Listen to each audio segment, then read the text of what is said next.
నిన్న మీరందరూ గమనించుంటారు,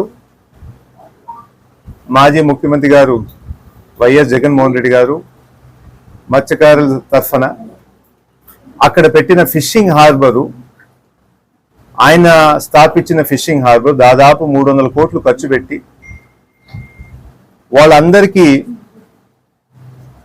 అనుకూలంగా ఉండేటట్టు ఒక్క దగ్గర వాళ్ళకి సరిపడా ఇన్ఫ్రాస్ట్రక్చర్ కూడా తయారు చేస్తూ వాళ్ళ భవిష్యత్తుకి ఏమి ఇబ్బంది రాకుండా ఉండాలని చెప్పేసి ఆ ఫిషింగ్ హార్బర్ పెట్టడం జరిగింది.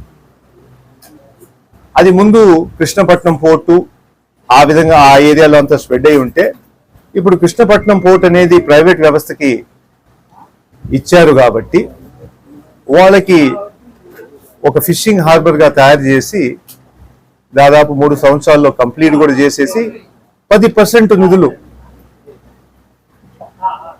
ఇస్తే అది పూర్తిగా అయిపోతుంది అన్నమాట.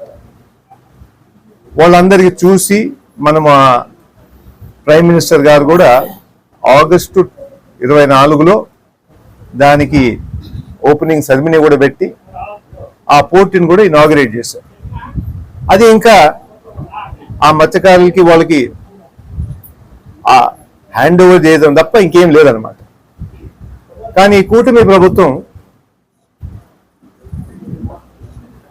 ప్రైవేట్ డిఫెన్స్ కంపెనీకి ఆ పోర్టులో 70 ఎకరాల్లో దాదాపు 30 ఎకరాలు ప్రస్తుతం వాళ్ళ హ్యాండ్ ఓవర్ చేస్తూ రాబోయే రోజుల్లో ఆ 30 ఎకరాలని 60 ఎకరాలు 100 ఎకరాలు ఏం చేయాలనేది కూడా ఆలోచనలో ఉన్నారన్నమాట.